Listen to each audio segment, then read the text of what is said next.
시들지 않을 생명이 있네.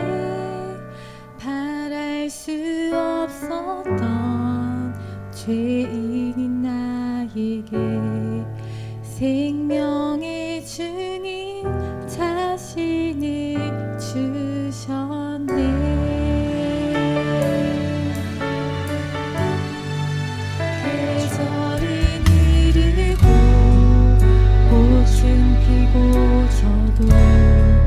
시들지 않을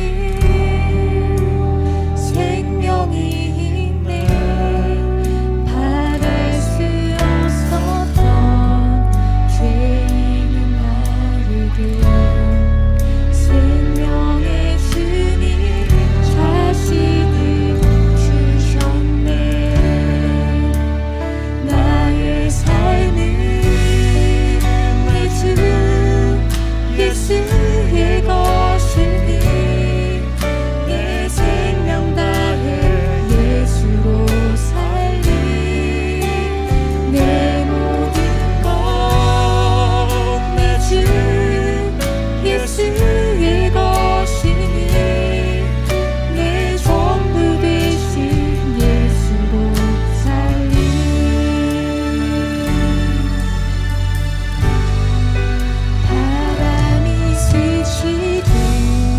삶은 지나가도 꺼지지 않을 소망이 있네. 그 길을 떠나서 헤매는 자들이 주를 찾도록 나 살기 원하네. 나의 예수의 것이니 내 생명 다해 예수로 살리.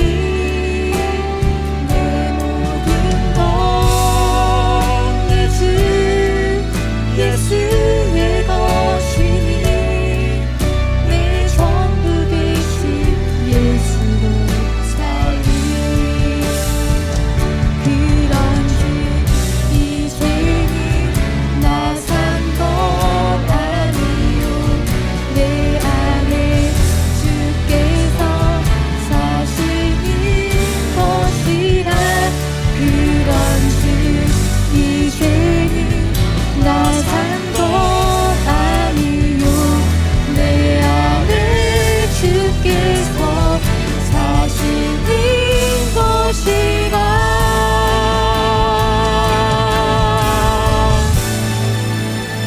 나의 삶은 내 주 예수의 것이니 내 생명 다해 예수로 살리.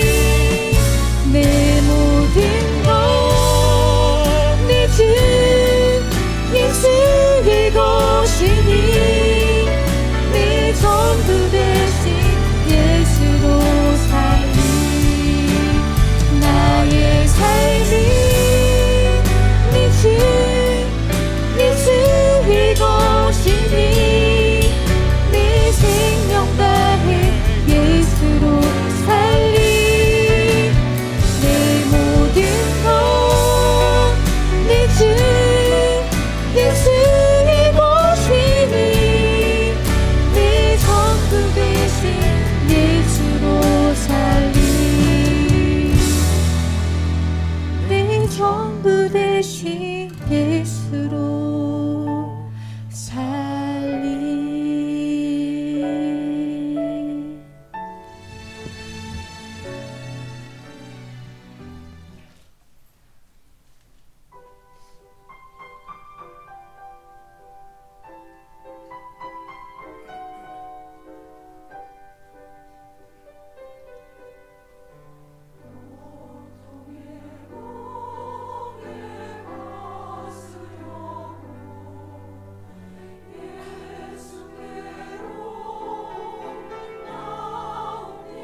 12절 나를 능하게 하신 그리스도 예수 우리 주께 내가 감사함은 나를 충성되이 여겨 내게 직분을 맡기심이니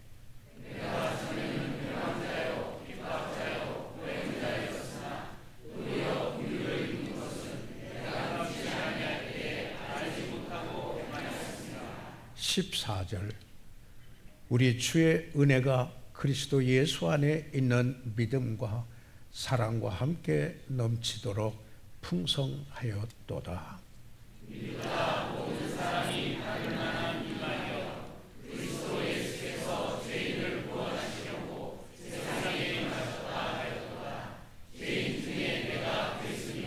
(16절) 그러나 내가 긍휼을 입은 까닭은 예수 그리스도께서 내게 먼저 1절 오래 참으심을 보이사 후에 주를 믿어 영생 얻은 자들에게 본이 되게 하려 하심이니라.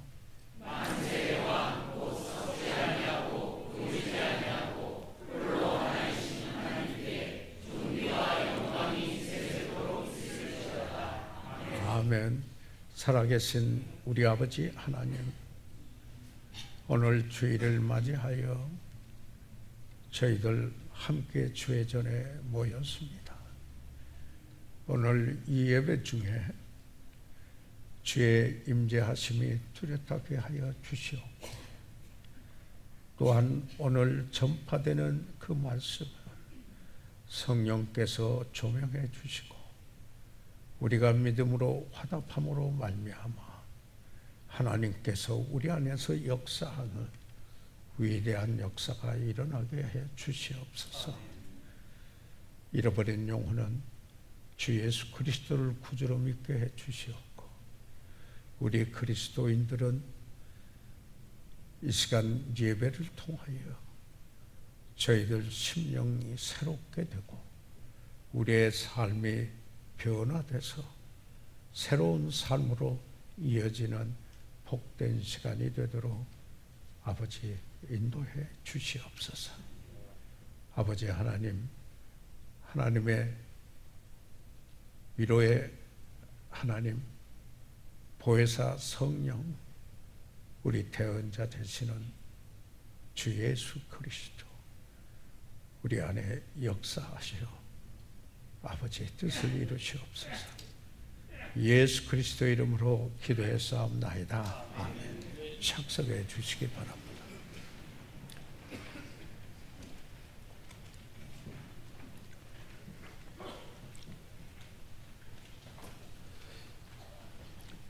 저희들은 다른 사람과 더불어 사는데 문제가 있을 수가 있습니다. 그러나 때때로 자기 자신 때문에 더 큰 문제가 있을 수 있습니다. 그 말은 만일 우리가 우리 자신을 받아들이지 못하고 그러면서 산다면은 필요 없고, 우리가 더불어서 사는 이 사회에서 다른 사람을 받아주고 사는 것이 어렵고 그 삶은 괴로울 것입니다. 그러면은 자신을 그대로 받아주고 자기 자신과 더불어 잘 지낼 수 있는 그 삶의 비결은 무엇일까? 무엇입니까? 우리가 생각해 보지 않을 수가 없습니다. 후회하며 자책감을 갖고 살아야만 하는가? 아닙니다.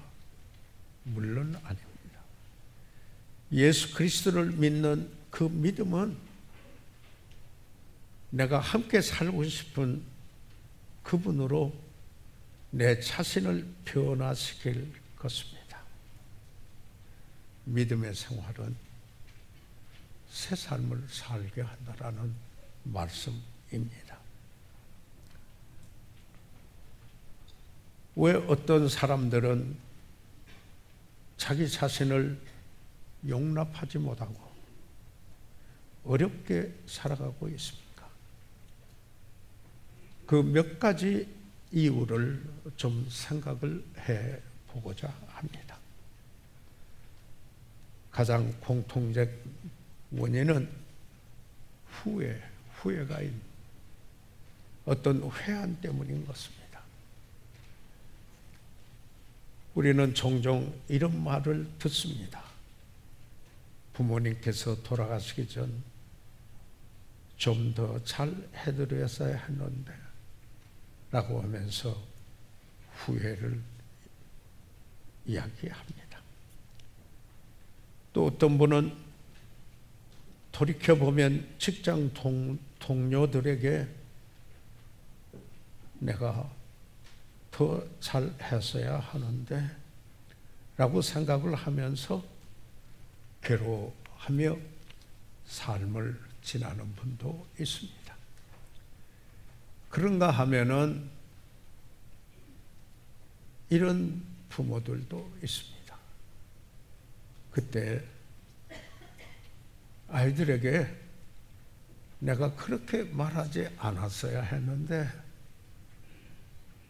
마음이 참으로 아프고 슬플 때가 많이 있습니다. 이렇게 고백하는 분도 있습니다. 어떤 분은 입학 시험 때 숫자 하나를 잘못 표기하여 내 꿈이 깨어지고 그리고 실패하고 말았습니다 하고 후회를 갖고 사는 분이 있습니다. 우리를 괴롭히는 과거의 망령, 후회가 우리 자신을 받아들이지 못하고 자학을 하는 경우가 많이 있습니다. 자신을 용납하지 못하고 어렵게 살아가는 이유 중에 하나가 후회 때문에, 회한 때문인 것입니다. 그런가 하면은 죄 문제가 있었기 때문이기도 합니다.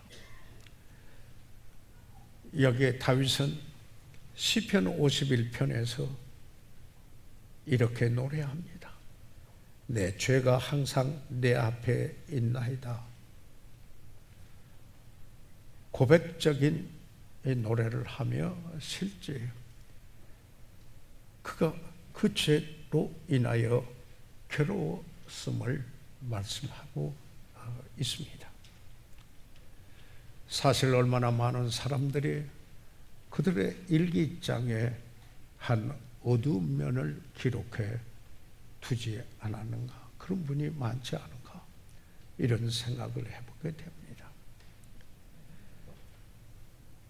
어떤 어두운 면들이 그 생각 속에서 영상화될 때 자기 자신을 싫어하게 되고 그리고 자기를 용납하지 못하고 자기를 받아들이지 못하면 다른 사람도 받아들이지 못하는 건 너무나 다양한 일이 않겠습니까?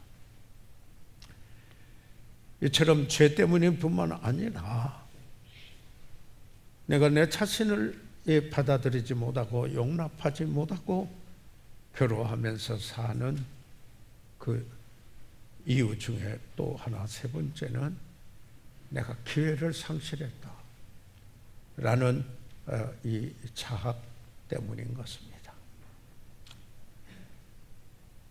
내가 그때를 놓치지 않았어야 했는데 반복하면서 자기 자신뿐만 아니라 다른 사람에게도 삶을 비참하게 만드는 이런 경우도 있는 것입니다. 다시 말하면 기회를 잃었기 때문에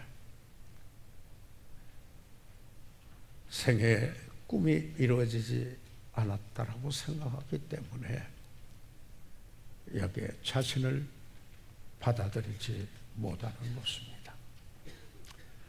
그뿐만 아니라 자기를 용납하지 못하는 이유 중에 하나는 실패했다라는 생각 때문입니다. 그래서 자학을 하기 때문입니다. 그래서 용납하지 못하는 것입니다. 왜 그러냐면 우리는 성공을 요구하는 세상에 살고 있습니다. 성공은 그 사람의 가치를 결정하는 척도가 되어 있기 때문입니다. 사람이 실패하면 한평생 짐을 지고 살아가지 않을 수 없기 때문인 것입니다. 이러한 것들, 다시 말해서 사람의 삶 속에서 그분의 개인적인 평안과 만족함 또는 기쁨을 조적질해가는, 탈취해가는 요소들이고, 그러므로 관계적 측면에서 자신도 거부하고 또 다른 사람도 거부하는 이런 괴로운 삶이 되는 것이 아니겠습니까? 혹시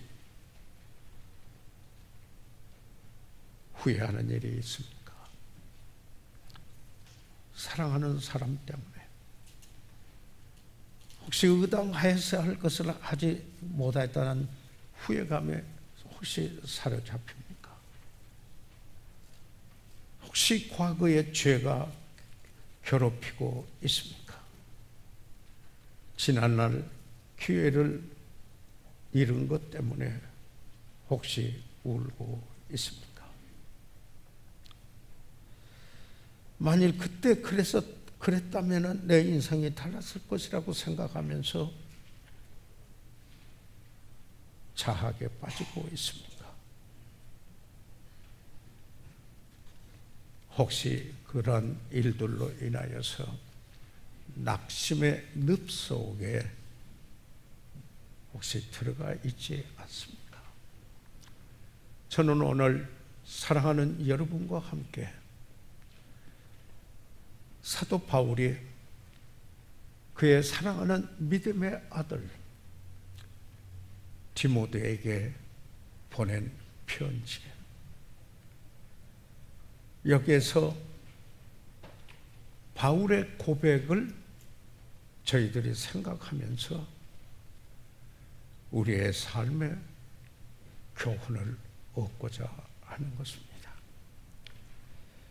여기에 첫째로 디모데전서 1장 13절에 본문에 돌아와서 저희들 보면은 우리가 다 같이 한 음성으로 함께 같이 읽었으면 좋겠습니다.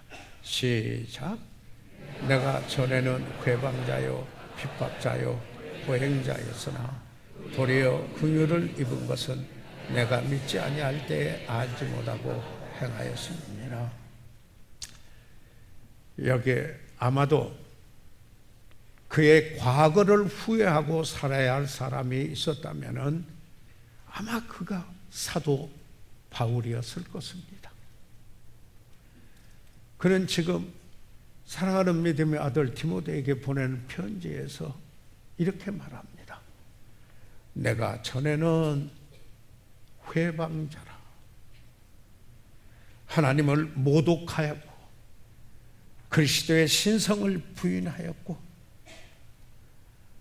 그리고 다른 사람들로 하여금 그리스도를 모독하고 회방하도록 하는 일을 하게 하였던 바로 이 바울이 전에 회방자였다.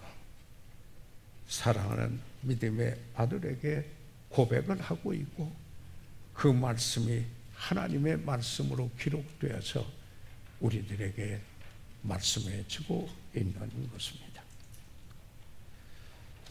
여기에 바울은 생각을 해보면은 하나님과의 관계에서 십계명에서 말하는 것을 다 범하는 그런 사람이 되었습니다. 그러면서 여기에 또한 그 고백을 하는 것이 있는데, 핍박자였다. 나는 전에는 지난 날은 여기에 핍박하는 자였다, 이렇게 말하고 있습니다. 다른 일을 하는 사람들을 핍박하는 사람이었다고 이야기합니다. 그의 권력을 사용하여 교회를 잔멸하려고 하였습니다. 스데반을 돌로 치는 일을 진두지휘한 것으로 보여지기도 합니다. 사실상 그런 예수 그리스도를 핍박하였습니다. 사울아 사울아, 내가 어찌하여 나를 핍박하느냐. 다메섹 도상에서 부활하신 예수님을 만났을 때 예수님께서 하신 말씀이었습니다. 그리고 그는 이렇게 또 고백합니다. 내가 전에는 포행자였으나, 이걸 오늘에 많이 사용하는 유수의 단어로 사용한다면 폭행자였으나 그 말입니다. 인간의 친절함에 대하여서는 전혀 관심이 없습니다. 그리고는 자기 생각에 매여서 그는 위협과 살기가 등등할, 그리고 교만하고 무례했습니다. 그래서 자기 생각과 달린 그들을 잡아 가두고 그리고 폭력을 행하고자 했습니다. 그렇기 때문에 심지어 그가 구원받고 난 후에도 아나니아나 그 제자들은, 예수님의 제자들 가운데는 그를 구원받은 사람으로 인정하고 받아들이기를 주저한 일이 있었는데 하나도 이상한 일이 아니었습니다. 그런데 이런 바울이 주님을 만났습니다. 교회를 잔멸하기 위하여서 가는 도중에, 그리고 살기가 등등해서 가는 그 길에서 예수님을 만나게 되었습니다. 여기에 다시 한번 이 13절, 14절, 15절을 한번 보겠습니다. 제가 읽겠습니다. 13절에 내가 전에는 회방자요 핍박자요 포행자였으나 도리어 긍휼을 입은 것은 내가 믿지 아니할 때에 알지 못하고 행하였습니다. 그는, 사도 바울은 자신의 과거를 여기에 고백하면서 그대로 말하면서, 그러나 긍휼을 입었다라는 사실을, 하나님의 긍휼을 입었음을 말합니다. 14절에 있는 말씀을 또 보게 되면은 14절에 우리의 주의 은혜가 그리스도 예수 안에 있는 믿음과 사랑과 함께 넘치도록 풍성하였도다. 여기에서 그는 우리 주의 은혜라 하는 말을 여기에 사용하고 있습니다. 그래서 주 예수 그리스도를 믿는 믿음, 그로 인한 사랑, 이게 함께 넘치도록 풍성하였다. 13절 상반절하고 하반절부터 여기에 달라지며 이제는 주의 은혜라 하는 말을 여기에 말씀을 하고 있습니다. 그리고는 15절에 이렇게 말합니다. 15절은 다 같이 함께 읽겠습니다. 시작. 미쁘다 모든 사람이 받을 만한 이 말이요 그리스도 예수께서 죄인을 구원하시려고 세상에 임하였다 하였도다. 죄인 중에 내가 괴수니라. 여기에 이 사도 바울은 독선적이며 교만하였으며 회방하고 그리고 핍박하고 폭력을 행하는 폭력자. 그런데 그런 사람을 거룩하신 하나님께서 어떻게 구원하여 용서하실 수 있었을까 하는 것입니다. 그래서 이 본문을 보면서 말씀을 드렸습니다만은 여기에 강조되는 두 단어가 있습니다. 읽으면서 강조를 했죠. 첫째는 긍휼을 입은 것은 긍휼을 입었다. 이렇게 합니다. 사도 바울이 긍휼을 입었다. 다시 말하면은 독선적이고 교만하고 회방하고 핍박하고 포행자였던 그가 거룩하신 하나님으로부터 불쌍히 여김을 받았다 하는 말씀입니다. 하나님은 긍휼히 여기시는 하나님이십니다. 그래서 이 긍휼이라는 말은 이런 의미입니다. 성경에서 사용되고 있는 그 의미를 본다면은 이런 의미입니다. 내가 받아 마땅한 형벌이 있는데 내가 받아 마땅한 형벌을 받지 않게 하였다. 이게 긍휼입니다. 불쌍히 여긴 것입니다. mercy입니다. 예. 그래서 불쌍히 여겨 주시옵소서. Have mercy upon me. 이렇게 말하기도 하지 않았습니까? 그런데 그 다음에 주의 은혜가 넘치도록 풍성하였다고 하였습니다. 이 은혜는 무언가요? 성경의 주제이죠. 이 은혜는 기독교를 대표하는 단어이죠. 바로 그 은혜라는 뜻은 받을 자격이 없는 나에게, 아니 바울에게 그저 은총을 베풀어 주신 것이다 하는 겁니다.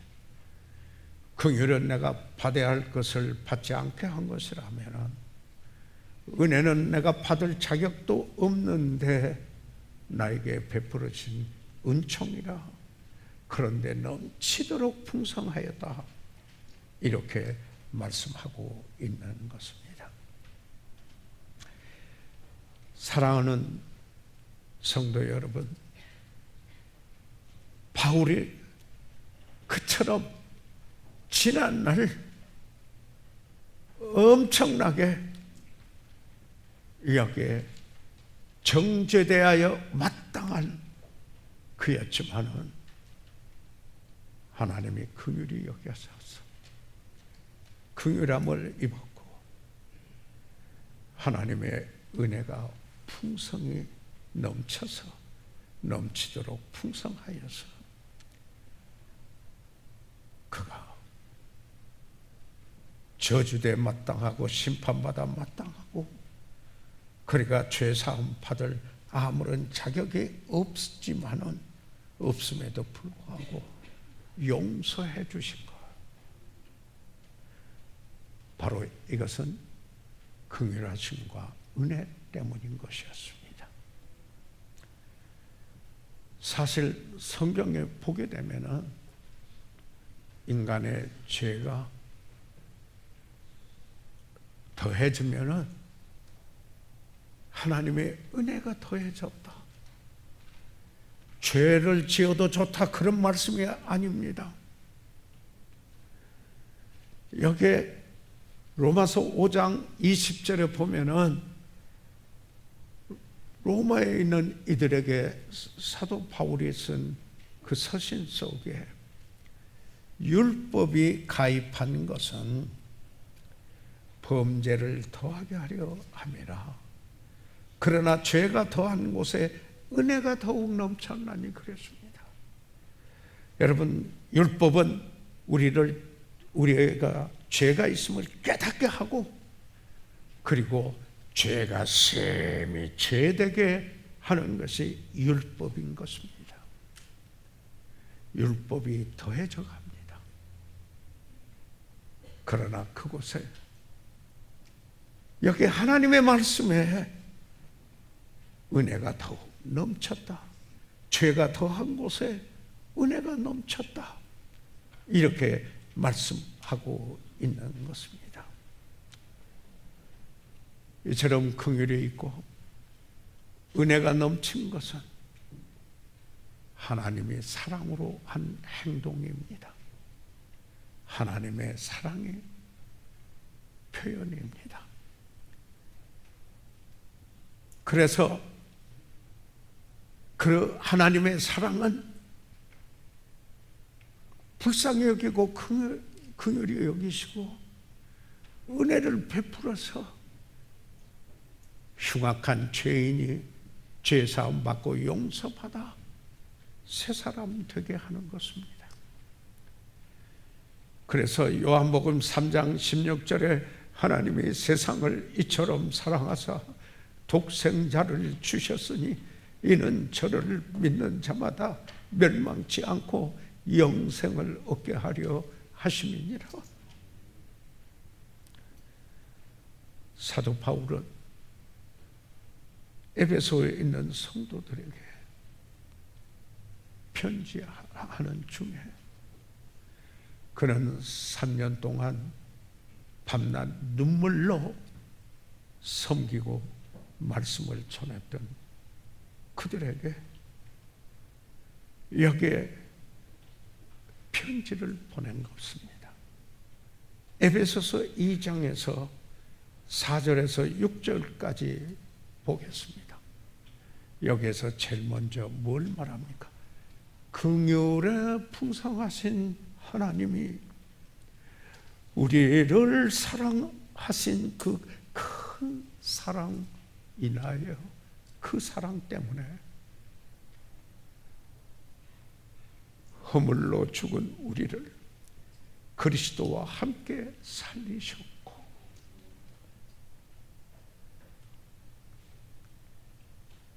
하나님의 생명에서 떨어져 있었던 우리를 영적으로 죽었던, 그래서 허물과 죄로 쌓여 있었는데 그 다음에 여기에 너희가 은혜로 구원을 받은 것이라, 여기에 긍휼과 그리고 은혜를 이야기하고 있습니다. 또 함께 일으키사, 여기 복음이 이 안에 다 들어 있습니다. 그리스도께서 우리 죄를 지시고 십자가에 피 흘리사 죽으시고 장사 지내며 닿았다가 그가 살아났는데 우리가 그와 함께 죽고 그와 함께 살라 예수로 살리 오늘 특별 찬송해 주셨습니다. 내가 그와 함께 죽을 뿐만 아니라 그와 함께 살았고, 그리고 내가 지위적으로 본다면은 그리스도 예수 안에서 함께 하늘에 앉히시니 하늘의 시민권을 가지고 있는 것입니다. 우리의 지위는 비록 내가 이 세상에 있어도 하나님의 나라의 시민권을 가진 사람이라 이야기인 것입니다. 자, 그러면은 그 일이 어떤 일입니까? 여기 보면은 예수님이 우리를 사랑하셔서 우리가 죄의 속박, 죄의 노예가 되어 있었습니다. 우리가 죄를 짓고자 싶어서 꼭 죄를 짓기만 하는 것입니까? 자기도 모르게 죄를 죽이고 죄를 짓고 사람을 죽이는 일들이 일어나고 있는 것이 아닙니까? 그런데 그분이 사랑하셔서 우리를 죄의 노예가 되지 않도록 그 속박에서 자유케 하셨다. 이 사실을 씁니다. 기쁨과 평강을 빼앗아가는 그 속박에서, 그 사슬에서, 그 노예된 그곳에서 우리를 자유케 하셨다. 요한복음 8장 36절에 그러므로 아들이 너희를 자유케 하면 너희가 참으로 자유하리라. 진정한 자유는 예수님께서 자유할 때 자유하게 됩니다. 그 자유는 죄로부터 자유인 것입니다. 죄의 지배를 받지 않는다라는 이야기 아니겠습니까? 죄를 전혀 짓지 않는다라는 뜻이 아닙니다.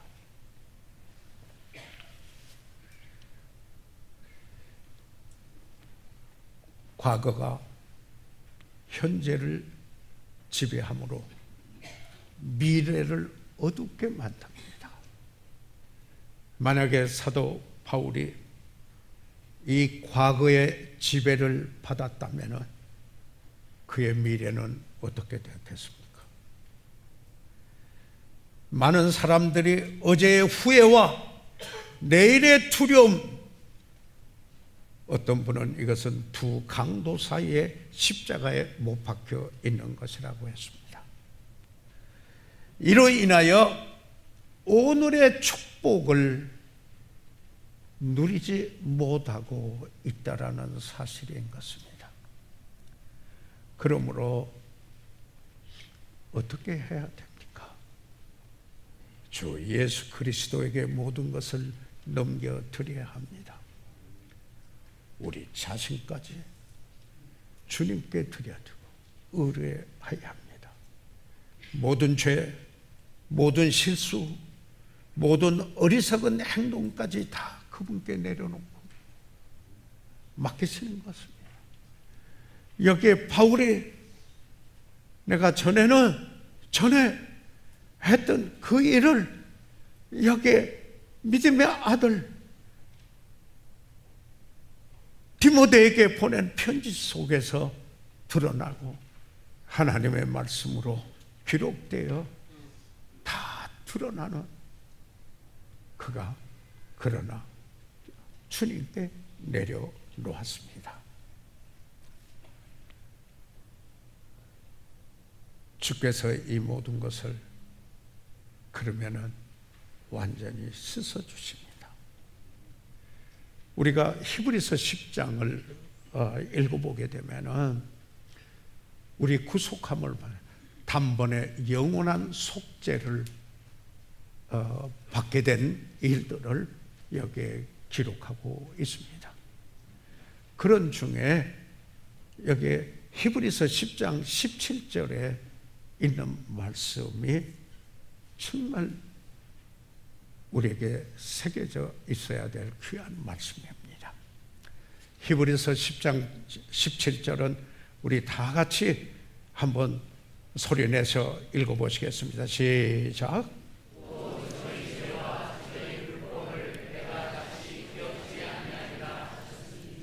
자, 여기에 히브리서 10장은 예수 그리스도께서 단번에 화목제물이 되셔서 이제 단번에 단 한 번에 영원한 속죄를 이루셨다.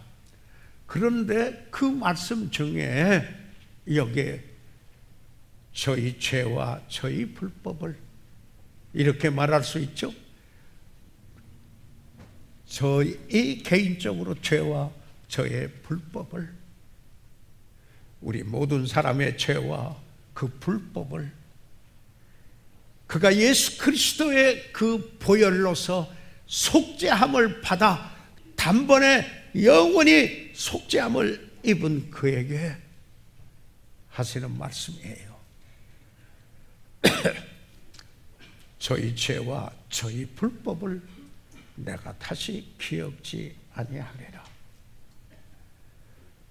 이 얼마나 놀라운 약속입니까? 문제는 이것입니다.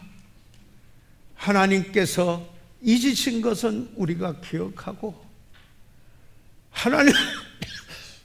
하나님께서 기억하라고 하신 것은 우리가 잊지 않고 있는 것이 문제가 되는 것입니다.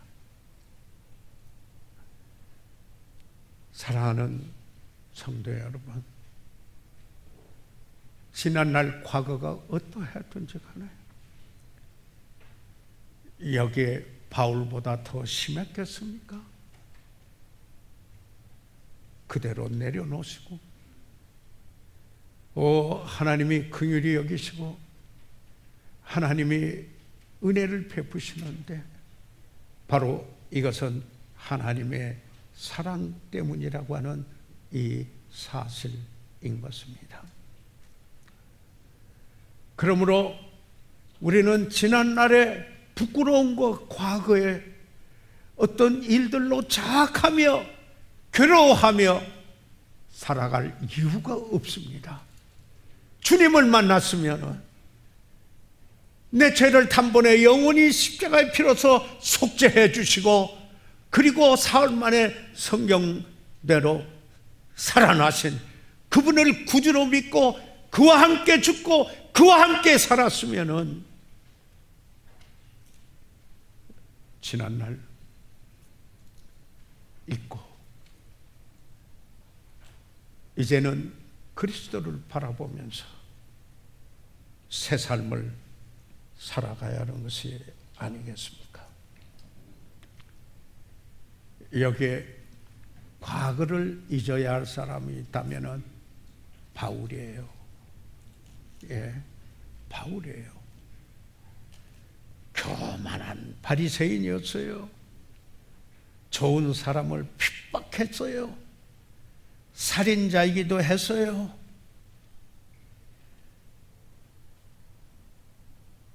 그의 과거를 스스로 묻거나 씻으려고 하지 아니하고, 묻어버리거나 씻으려 하지 않고 가지고 그대로 내려놓은 거예요.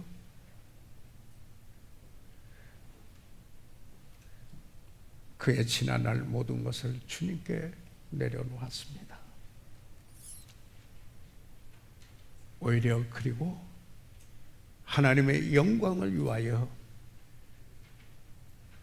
하나님께서 그의 과거도 그에게 유익한 것이 되도록 하여 여기에 과거를 그분이 구속해 주시고, 그러나 교훈을 주시어서 오히려 이제는 과거를 이야기할 때 하나님의 은혜와 연관시킵니다. 그러니까 이제는 지난날 어떤 일 때 하나님의 긍휼하심, 하나님의 은혜, 하나님이 나를 사랑하셔서 이루셨다, 그입니다. 사랑하는 여러분, 그것이 지금 우리가 보고 있는 본문의 12절로부터 14절까지 있는 이 말씀입니다.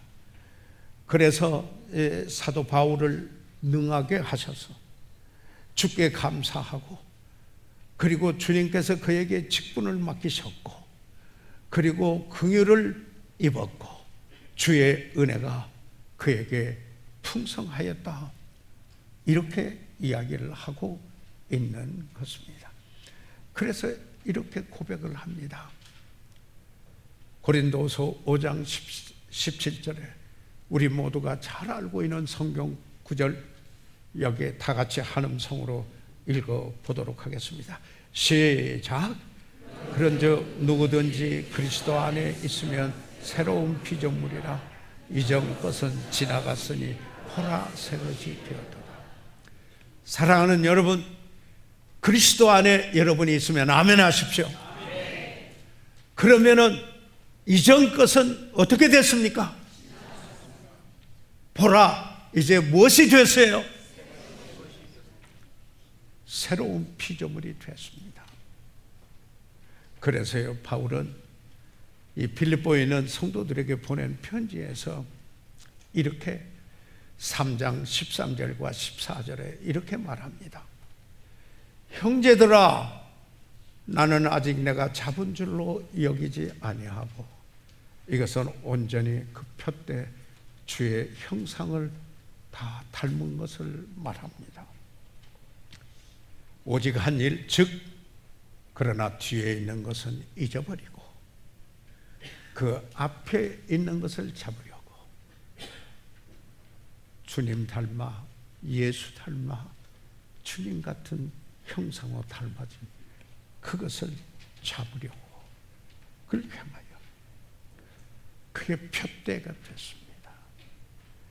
그리스도 예수 안에서 하나님이 위에서 부르신 부름의 상을 위하여 쫓아가노라. 그래서 그 표대를 향하여 앞에 있는 것을 잡으려고 쫓아가노라. 너희는 먼저 그 나라와 그 의를 구하라 할 때 쓰는 동사 같은 겁니다. 접주라. 바울이 어떤 자였습니까? 죄인 중에 괴수였습니다. 그러면은 그 바울을 구원할 수 있으셨다면은 그 누구도 구원하실 수 있는 하나님이십니다. 그리고 그를 쓰실 수 있는 새로운 피조물, 새 사람이 되게 하실 수 있는 하나님이십니다. 그래서 여기에 세 번째로 다시 12절로 돌아오겠습니다. 12절로 돌아와 보면은 12절을 같이 한번 읽어주시겠습니다. 시작.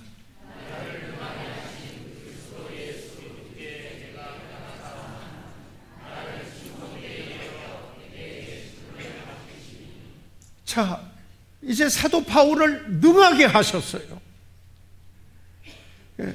그런 주님을 생각하면은 그는 하나님의 사랑 그리고 긍휼하심, 은혜를 입었어요. 우리 주께 내가 감사합니다. 그러니까 여기에 사도 바울은 감사가 떠나지를 않아요. 여기에서 감사, 여기에 이 카리스, 은혜, 그게 은혜를 받은 사람이 은혜합니다, 은혜입니다 하면은 감사가 돼요. 로마서 6장 17절에 하나님께 감사하리로다.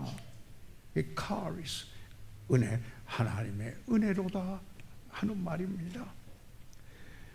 그런데 어떻게 하셨어요? 그를 능하게 하사 그에게 능력을 주시어서, 그런 말, 주님이 그렇게 주시어서 나를 충성되이 여겨 사도 바울을 그래서 그 믿음과 그래서 그것을 신실하게 여겨서 내게 직분을 맡기시니 미니스트리를 맡기셨다. 직분을 여기에 사역을 주셨다 라는 이야기 아닙니까? 그래서 여기에 디모데전서 1장 16절을 봐주시기 바랍니다. 16절을 다시 한번 같이 읽어주십시오. 시작. 그러나 내가 긍휼을 입은 까닭은 예수 그리스도께서 내게 먼저 1절 오래 참으심을 보이사 후에 주를 믿어 영생하는 자들에게 본이 되게 하려 하십니다. 여러분 여기에 한번 보십시오. 뭐냐면은 하나님께서 그를 향하여 먼저 1절 오래 참으셨다 했습니다. 이 9절에 보면은 그대로 두십시오. 17절을 아니 이 16절이죠. 예, 주시면은 그런데 그래서 하나님께서 여기에 긍휼히 여겨서 바울이 긍휼을 입었습니다. 그래서 후에 구원받아 그 후에 주를 믿어 영생 얻는 자들에게 그래서 이제 예수 그리스도를 구주로 믿고 영생 얻는 그들에게 무엇이 되게 하려 하심이니라요? 본이 되게 하려 하심이니라. 그래서 사도 바울을 본이 되도록 했다 이 말입니다. 왜 그래요? 그분은 내가 그리스도를 본받으니 너희는 나를 본받으라. 고린도전서 11장 1절에 그렇게 말하고 있지 않습니까? 다시 말하면 그의 과거임에도 과거가 있었음에도 불구하고 하나님의 사랑하시기 때문에 긍휼히 여기시고 은혜를 베풀으셔서 여기에 그를 새 사람 맞고 새로운 직분을 주어서 직분은 사역을 주어서 그래서 이방인에게 복음을 전하는 선교사가 되게 하였다라는 것입니다. 이 바울은 본을 삼았다라는 이야기입니다. 다시 말해서 이 바울의 그 본을 여기에 예를 들고 있는 것입니다. 그래서 이 바울은 담대하게 빌립보에 있는 성도들에게 보낸 편지에서 여기에 그 본을 받으라 소리를 많이 합니다. 빌립보서 3장 17절에 보면은 형제들아 너희는 함께 나를 본받으라. 빌립보에 있는 성도들에게 또 우리로 본을 삼은 것 같이 그뿐만 아니라 바울과 그 일행들입니다. 본을 삼은 것 같이 그대로 행하는 자들을 보이라. 그렇게 본받는 자들을 보이라. 보세요. 그러니까 여기에 그 다음에 이 빌립보서 4장 9절에 또 이렇게 이야기를 합니다. 너는 내게 배우고 사도 바울에게 배웠지요. 말씀을 받았지요. 받고 그 말씀을 들었고 교훈을 들었지요. 그리고 바울의 삶을 통하여서 봤어요. Sin in me 여기에서 본바를 행하라 할 때 내 안에서 보여진 거 그것을 행하라. 그리하면 평강의 하나님이 너희와 함께 계시리라. 그래서 내가 그리스도를 본받으니 너희는 나를 본받으라. 담대하게 여기 한 본으로 이야기를 말씀을 하고 있다라는 이 사실입니다. 그래서 자, 그리스도께서 왜 오셨습니까? 디모데전서 1장 15절에 죄인을 구원하시라고 세상에 임하셨다. 그러니까 예수님의 오신 목적을 분명히 하고 있습니다. 여기에.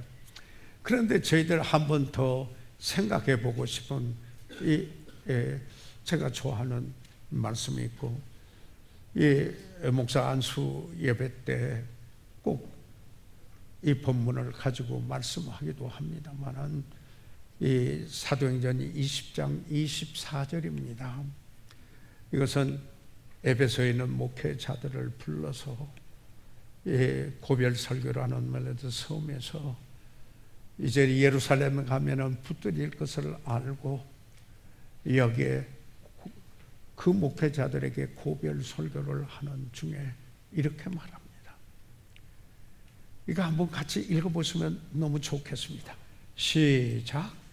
나의 달려갈 길과 주 예수께 받은 사명 곧 하나님의 은혜의 복음 증거하는 일을 마치려 하면은 나의 생명을 조금 더 귀한 것으로 여기지 아니하노라.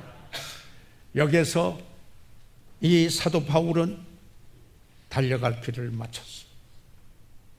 그에게는 사명이 있었어요. 달려갈 길이 있었어요. 사명이 있었어요. 그리고 그가 살아야 할 생명, 삶이 있었어요. 나의 생명. 그런데 여기에서 한 가지, 그 생명을 조금 더 귀한 것으로 여기지 아니한 것은 예수님이 오신 목적대로 살며, 그리고 예수님이 그에게 직분을 주신, 다시 말해서 그에게 사역을 주신 그 일을 하기 위해서 무엇인가요? 하나님의 은혜의 복음을 증거하는 일을 마치려 하면은 나의 생명을 조금 더 귀한 것으로 여기지 아니하고 하는 것입니다.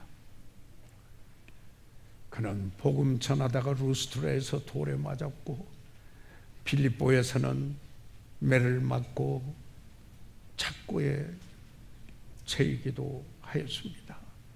그가 어떤 일을 당하였는가? 고린도후서 11장 23절 27절에 보면은 옥에 갇히기도 하고 매도 수없이 맞고 여러 번 죽을 뻔했고 40에 하나 가만대를 5번 맞았고 여기에 파선하는데 일주야를 여기 기쁨에서 지났고 여기에 뭐 이런 위험 저런 위험 줄이며 목마르며 여러 번 춥고 그리고 굶고 춥고 헐벗었다. 그러면 그만뒀습니까? 바울이. 우리가 선을 향하되 낙심하지 말지니 피곤하지 아니하면 때가 이르면 거두리라. 그분이 자주 썼던 수로 중에 하나는 내가 낙심하지 아니하노니 We faint not. 바로 그 말씀이었습니다. 사랑하는 성도 여러분, 그는 생애가 하나님의 은혜였다라는 것을 여기에 이야기를 하고 있습니다. 여기에 고린도전서 15장 10절에 그 말씀 보고 마치겠습니다. 같이 한번 읽으시죠. 시작. 그러나 나의 나된 것은 하나님의 은혜로 된 것이니 내가 주신 그 은혜가 헛되지 아니하여 내가 모든 사도보다 더 많이 수고하였으나 내가 아니요 오직 나와 함께 하신 하나님의 은혜. 그는 은혜를 말합니다. 그는 바울은 지난 날을 생각할 때 은혜라 이야기합니다. 지금 그가 쓰이는 것도 은혜라 그렇게 말합니다.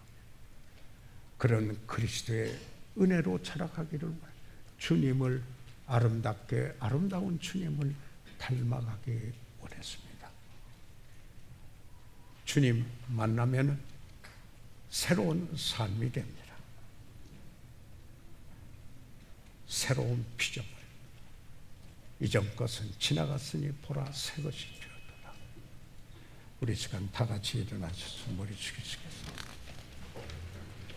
저희들 이 시간 다 같이 일어나셔서 잠시 머리 숙이도록 하겠습니다. 사랑하는 성도 여러분,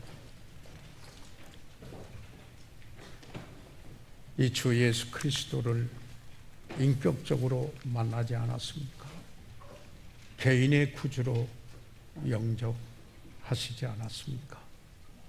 그렇다면 뒤의 것은 있고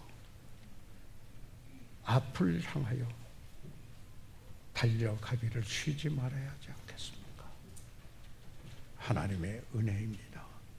지난날, 현재 하나님, 그리고 바울에게 능하게 하신, 능력을 갖게 하신 성령의 능력으로 그리스도인의 삶을 살아가게 합니다. 새롭게 편대를 향하여 주님 닮기를 바라며 그의 지상 명령을 수행하기 위하여서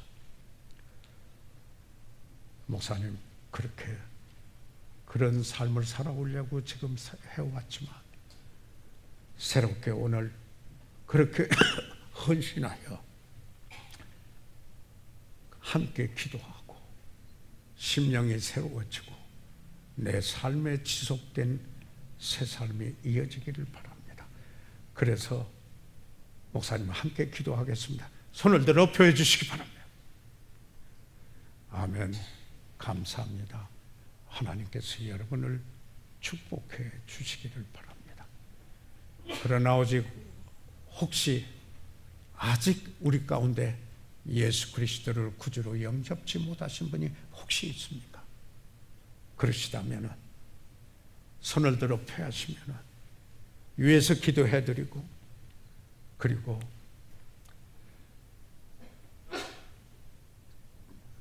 잘 훈련된 분 상담해 드릴 수 있습니다. 살아계신 우리 아버지 하나님, 오늘 이 말씀을 받으신 성도들을 인하여 감사합니다. 아버지 하나님 축복해 주셔서 성령의 능력을 입고 아버지 하나님께서 맡겨주신 그 사역, 그 직분을 감당하며 전진해가는, 승리하는 귀한 그리스도인으로 축복해 주십시오. 날마다 주님 닮아가게 하시옵소서. 잃어버린 영혼은 구원해 주세요. 예수 그리스도의 이름으로 기도해 싸움나이다. 아멘.